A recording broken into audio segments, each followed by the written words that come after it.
And welcome back to my next video. This is not the normal view for the start of my videos. I am broke down, or was a few minutes ago, broke down on the side of the road, and I called a tow truck and he's towing me to a transmission shop. So my transmission started behaving really badly, and it got progressively worse, and eventually it just would not go at all. No, you put it in drive and no matter what you do, it's not going. I'm just outside of Flagstaff, Arizona. That mountain over there is, what is that? Mount Humphrey, I believe. Really big, beautiful mountain. I love Flagstaff. I broke down in Williams, Arizona. I'm going to Flagstaff, Arizona. For most of us, breaking down is our worst fear. You know, and rightfully so. It's almost certainly going to happen to you sometime that you will break down on the side of the road. It's happened to me multiple times in my years on the road. And I want to assure you that it's a realistic fear. It's going to happen. I mean, if you do this long enough, it's going to happen. This is I have a lot of confidence in my rig, but here I'm broke down on the side of the road. And so I just want you to see how I'm going to handle this. I got kind of safely off the road. There was no real risk. I started calling transmission shops. None in Williams. Williams is a very small town. There are not going to be any transmission shops that can handle this in Williams. So Flagstaff's 30 miles away. There's a transmission shop there. I talked to him about it. I've got the Duramax Duramax diesel Allison tranny, and he said with that transmission, so I know it is so odd to be setting up here. I want to grab the wheel and drive, and of course that's not going to do any good because I'm on the top of a rollback in a tow truck. The traffic's going past us and we're going slow. So yeah, he said, you know, with those things, it's either a total failure, just major damage, or it's a neutral switch. And actually the very first message I got, and I haven't had many messages, to the best of my recollection, it said something like, shifting inhibited, put in neutral to reset. And so that sounds a lot to me like a neutral switch of some kind. And I described it to him, and he said, yeah, it's a possibility. I can't promise you. We'll have to look at it and see. And so I don't think it's going to be a very big deal. We'll find out. At any rate, the point being here is you just stay calm. You're going to be very inconvenienced. It's going to be very inconvenient. And I asked him, now he said, I cannot work on it today. I can't even look at it or touch it today. It will be tomorrow at the earliest. And so I said, well, if I come in, and can I park in your parking lot? I live in the ambulance, and can you let me sleep in your parking lot? He said, sure, no problem. So I've got a place to stay. I called around. It wasn't easy finding a tow truck. As you may know, tow trucks are busy. It's a lot of cars, a lot of us are driving older vehicles and we're breaking down more often. So getting a tow truck's not as easy as you would think. And so I called several, get a tow truck. This one had to come from Flag to Williams to back, and that's going to be a 60-mile tow.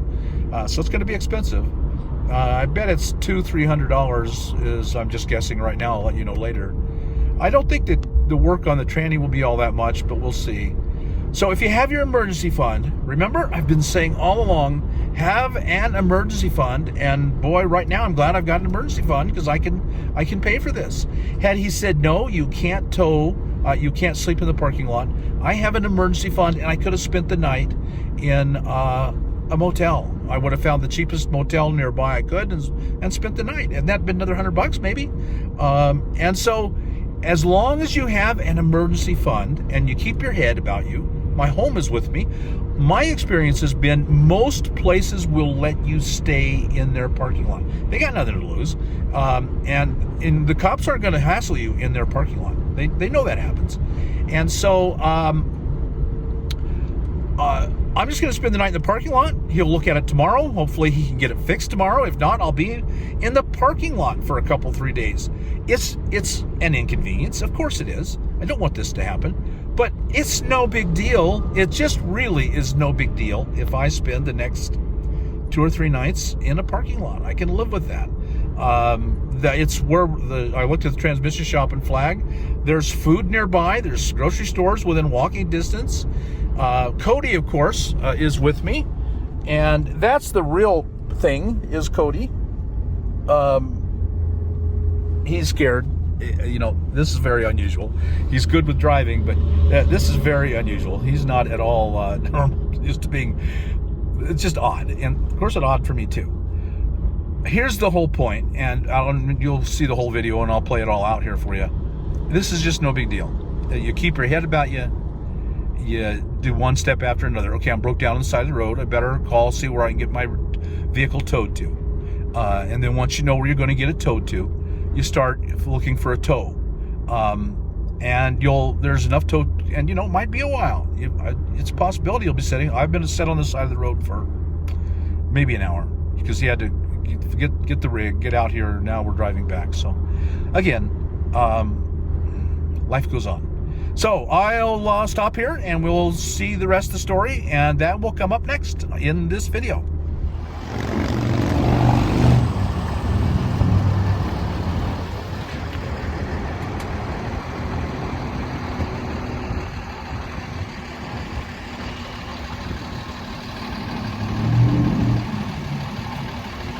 So here I am. I'm finally done with my breakdown with the transmission in Flagstaff.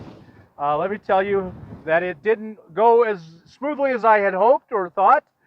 It was an unusual problem, and they tracked it down finally to the problem, and they got it fixed, and now I'm finally back out in the forest. That's where I'm now. I've been driving it around for probably a week, and it's running. Everything's perfect again. Let me show you the part that failed right up here. Okay, so this was the culprit. Because of this, I was in the shop for 7 days. It's a computer box. It's full of chips. The truck talks to this, and this talks to the transmission. It's got all the codes and all the instruction sets. So, and it turns out this is a fairly common failure point. This is a 2011 Chevy Duramax with the Allison, and it turns out that they put this right here by the alternator, and then all the heat of the engine and the fan, and it turns out that all the electrical and the heat kind of is a failure point. And so after on Monday they thought I was going to get out, and then that wasn't it. They had to order the part. It took 3 more days to get the part. I wasn't out of there finally until Thursday. So I spent 7 nights in that parking lot. It was no fun. I didn't enjoy it at all. I knew I wouldn't. It's noisy, it's loud, and most of the time I'm just sitting around waiting for the part to come in.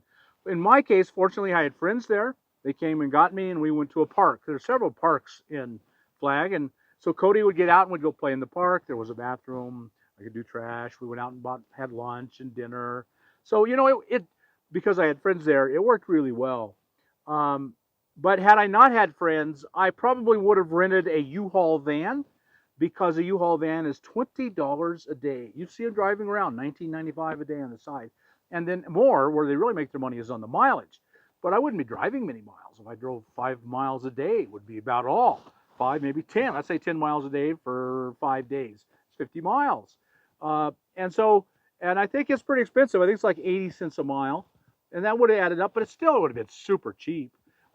And so that's definitely what I would have done. And I'd have come out here in the forest, probably to right where I am right now. I knew this campsite and camped right here. And so I had my vehicle, I had a home. You see, if you just think away, there's a way to do it. And now with Uber, you don't even have to worry about cabs. You call an Uber, they'll take you from the shop to the U-Haul dealership. You get your van, you're done. And then you'll have to do that again. So, you know, a couple of Uber drives, I don't know how much they are, but they're not very much.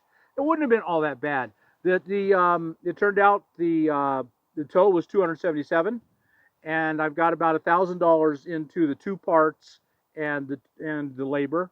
So I probably got $1,500 into this thing, all total.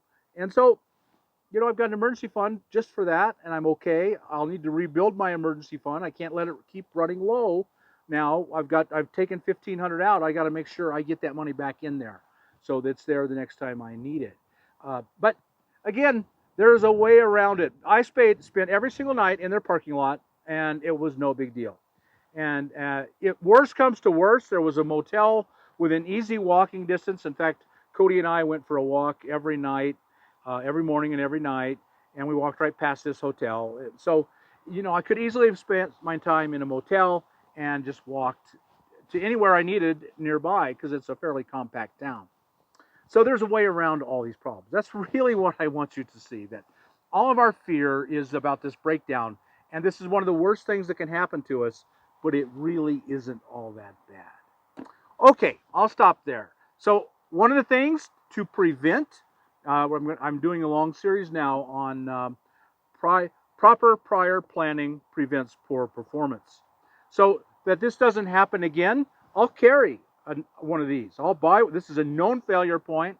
It makes sense. You got all the heat, you got all the electronics.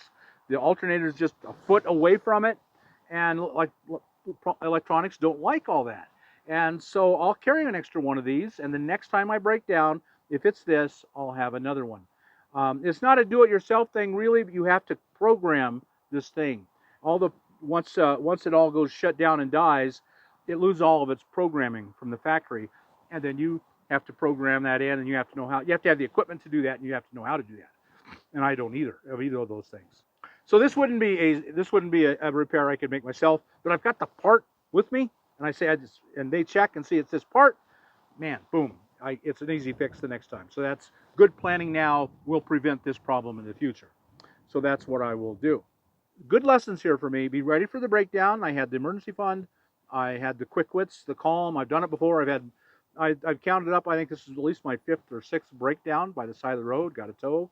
It's just part of life as a nomad, and it's just no big deal. You can cope with it. All right, I'll stop. I've probably belabored that more and more. I want to reassure you it's going to be okay. You can get through this just one step at a time. Calm, cool, have faith. For me, it's just faith. It's going to be all right in the end. I just know that. And what about you? Are you ready for a breakdown? First, do you have an adequate emergency fund? If not, can you stop somewhere and get a job? Or if you've already got a job, can you get a second job? How can you cut your expenses so you can save more and build up your emergency fund? So are you ready for your next breakdown? Do you have that mental attitude that I'm going to get through this just fine, one step at a time? I know I have plan B. I have plan B, C, D, and E. I'll get a motel. I'll rent a U-Haul. I'll be in a tent in an RV park. I'll take an Uber wherever I need to. I'll carry a bike. I'll carry spare parts. Plan B, C, D, E, and F, and you're set. And that proper planning will drive away the fear that so many of us face in every aspect of our life. This is just one really good example.